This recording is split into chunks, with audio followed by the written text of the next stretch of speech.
Hello and welcome to the channel. Protests resulting from the naira redesign and its subsequent scarcity took a violent turn yesterday in Edo and the Delta states as 4 people allegedly lost their lives while rioting against the federal government on the CBN policies. Commercial banks were vandalized and ATM machines destroyed. The protest across Nigeria seems to be spreading like wildfire. If care is not taken, it might gravely disrupt the coming elections. The Nigeria government, as usual, led by President Buhari, do not seem decisive enough as they drag their feet on the issues surrounding the cash swap. The government needs to stand up and be counted in controlling the situation as quickly as possible.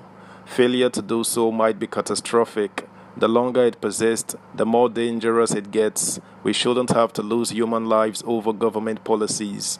And the fact we are at the moment tells you everything you need to know about this policy.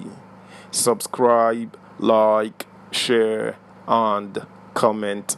Thank you. New Naira crisis. Violence spreads in states. 3 killed. Banks burnt. The growing hunger over the cash crisis resulting from the Central Bank of Nigeria currency redesign policy boiled over on Wednesday as protesting customers touched banks and destroyed automated teller machines in Edo and the Delta states. The violence, which paralyzed social and economic activities in the 2 states, also claimed 3 lives, while many others were injured during the riots.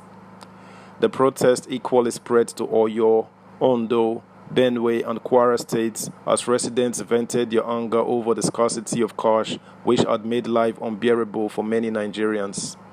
Trouble started in Benin, the Edo state capital, after the bank customers besieged the state branch of the CBN at 9 Akpakpava Road to lodge their old naira notes around 8 a.m. Findings indicated that the people were calm as they waited at the gate for the officials to attend to them.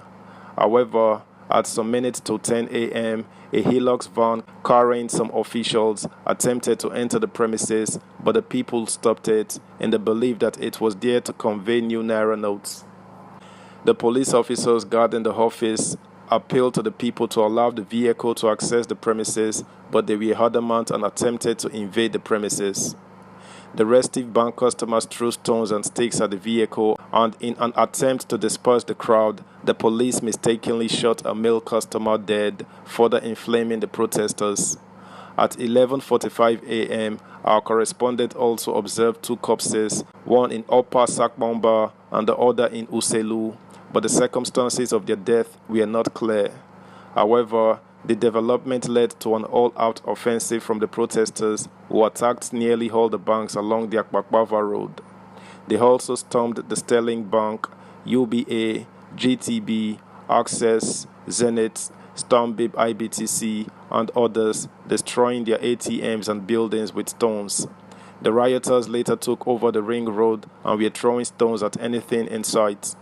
At Upper Sakbomba, they attacked the UBA and destroyed a part of the bank as the workers fled the premises. The 3rd junction was also blocked while motorists and a police team were prevented from accessing the Upper Sakbomba area. Soldiers and policemen were quickly dispatched to the crisis zones and the custodial center to prevent a jailbreak.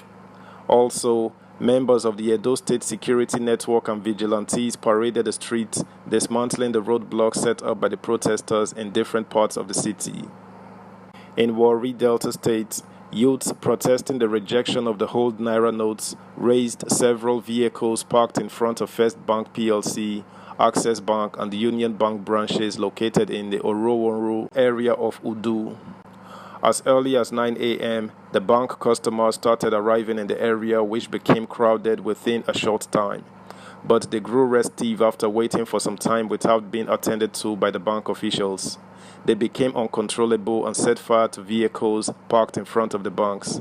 No fewer than 4 vehicles were raised by the protesters in and around the Udu Express Junction and Owian area of Udu.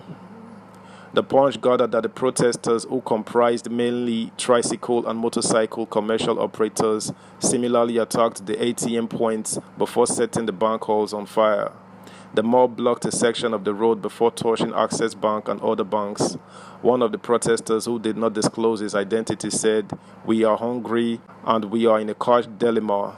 No new naira notes, and they are rejecting the old ones. People cannot hate, do business. We are hungry and people are dying, and they are still saying politics."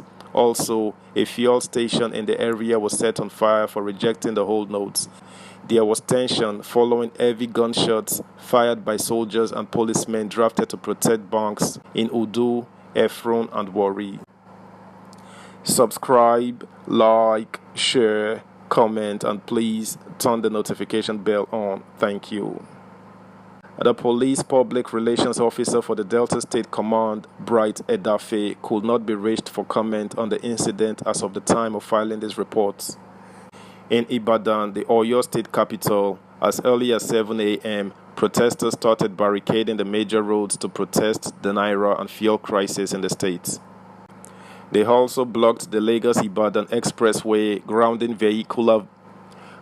vehicular movements and commercial activities. Our correspondent observed that the youth mounted roadblocks at the Iwo Road, Agodi Gate Access, Challenge, Olorunsogu, and Academy areas. Other areas that were locked down included the State Secretariat, Poli Road, Sango, Mokola, Dugbe, Orita Challenge, Bire, Total Garden, Bodija Ojurin, Eleyele, Ologuneru, Bopa, and Apete, all within Ibadan North, Ibadan Northwest, and Ido local government areas of the state. The Punch reports that a similar protest which rocked the city on February 3rd was hijacked by suspected miscreants who set ablaze a police station and stole the station's plasma television set. They vandalized a branch of Wema Bank in the area and looted some roadside shops. Banks, public and private schools, shops, and companies hurriedly shut down for fear of being attacked. A protester stated, "I have never experienced this kind of frustration in my life, and I want to believe that the people in government are doing this intentionally.